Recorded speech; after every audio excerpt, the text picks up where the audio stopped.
আসসালামু আলাইকুম সবাইকে নতুন বছরের শুভেচ্ছা আমি এবং আমাদের বীরদের পক্ষ থেকে। দর্শক, বীর বনাম দখলদার যুদ্ধের ২০২৪ সালের পহেলা জানুয়ারি আমরা কিভাবে বরণ করেছি আসেন দেখি।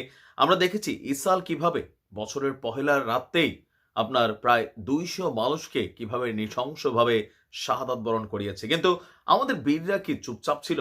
না। স্ক্রিনের এক অংশে আপনার যে দৃশ্য দেখেছেন সেটা ৭ তারিখের কোনো দৃশ্য না। সেইটা খুবই লেটেস্ট একটা দৃশ্য, মানে গতকালকের একটা দৃশ্য। আমাদের সেই উপত্যকায় যে শরণার্থী শিবিরগুলো আছে, সেইখানে দখলদারদের ব্যাপক হামলার পরিবর্তে পাল্টা জবাব হিসাবে আমাদের বীররাও বৃষ্টির মতন এবার রকেট এবং মিসাইল ছুড়েছেন কোথায়? দখলদারদের ৪টি শহরে। শুধুমাত্র ৪টি শহরের মানুষই ভয় পায়নি, ভয় পেয়েছে পুরো ইসালবাসী। কারণ কোন শহরের মধ্যে যে আবারও গিয়া আমাদের বীরদের এই ডিব্বা, আমি নামটা নিতে পারি নাই, সেটা আঘাত হানে। তথ্য বলছে যে জোরালো অভিযানের মাঝেই যখন দখলদাররা জোরালো অভিযান চালাচ্ছিল, গতকালকে মধ্যরাতে দখলদারদের ভূখণ্ডে ব্যাপক ডিব্বা এবং হামলা চালিয়েছে আমাদের বীররা। দক্ষিণাঞ্চলকে টার্গেট করে এবার চালানো হয়েছে এই ঘটনা।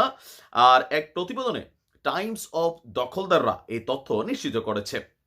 বলা হয়েছে ডিব্বা এবং হামলার কারণে একাধিক শহরে বেঁচে উঠেছিল সাইরেন, কিন্তু ৪টি প্রধান শহরকে টার্গেট করেছিল আমাদের বীররা।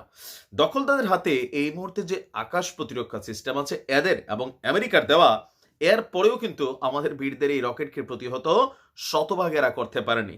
দখলদারদের প্রতিরক্ষা মন্ত্রণালয় বলছে যে বিপুল সংখ্যক আপনার ডিব্বা সহ একাধিক পরিমাণ ওই যে লম্বা মাথাটা চোখা থাকে, দেখেন আমি নাম নিতে পারি না, বুঝতেই পারছেন। হ্যাঁ, তো এরকম হামলা চালিয়েছিল আমাদের বীররা।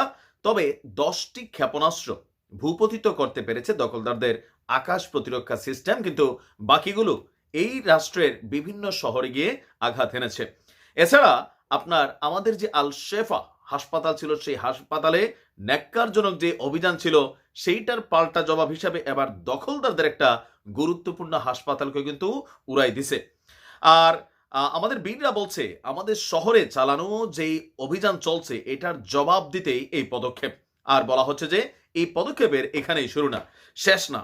একটা জিনিস আপনাদের খেয়াল আছে কিনা জানি না, দখলদারদের প্রধানমন্ত্রী সে কিন্তু ঘোষণা দিয়েছে, যখন যুদ্ধবিরতির প্রস্তাব আমাদের বীররা প্রত্যাখ্যান করেছে, তখন তার বক্তব্য হচ্ছে যে আপনার অভিযান চলবে, যুদ্ধ চলবে আমাদের কি বলা যে বীরদের বিরুদ্ধে। কারণ না চালাইয়ে কি করব, যেই যুদ্ধ এরা শুরু করছে সেখান থেকে পিছনে যাওয়ার আর কোনো সুযোগ নেই। অপরদিকে এই যুদ্ধের আরো একটা দৃশ্যপট ছড়িয়ে পড়েছে লোহিত সাগরে।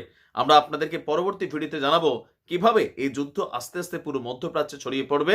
তবে দুর্ভাগ্যজনক সত্য হলো বর্ষবরণে আরব রাষ্ট্রগুলো বিলিয়নস অফ ডলার খরচ করেছে। বর্ষবরণে আরব রাষ্ট্রগুলো নানান ধরনের অনুষ্ঠান সাজিয়েছে, কিন্তু এই বর্ষবরণের দিন আমাদের এই রাষ্ট্রের প্রতি সহমর্মিতা জানিয়ে অথবা তাদের প্রতি সমর্থন জানিয়ে শুধুমাত্র ইরান ছাড়া আর অন্য যে শক্তিশালী আরব রাষ্ট্রগুলো আছে তারা কোনো ধরনের কিন্তু কোনো পদক্ষেপ নেয়নি। এক ধরনের বিষয়টাতে ইজি হয়ে যাচ্ছে। আমরা প্রথম দিকে দেখেন আমাদের গণমাধ্যম বা আপনাদের এই কনসেন্ট্রেশনটা যতটা হাইলি লেভেলে ছিল, কিন্তু এখন হচ্ছে কি আস্তে আস্তে সবার আকর্ষণ কমে যাচ্ছে। আর দখলদাররাও ঠিক এটা চায় যে পৃথিবীর মনোযোগ, কারণ একটা জিনিস বাঙালি বলেন আর এই মুহূর্তে পৃথিবীর জাতি হিসেবে আমরা যারা আছি, বেশি দিন ভাল লাগে না, আমরা নতুনত্ব খুঁজি। আর দখলদাররা ঠিক এই জিনিসটারই অপেক্ষা করছে যে আস্তে আস্তে মানুষ ভুলে যাবে, মনে করবে এরা তো মরবেই।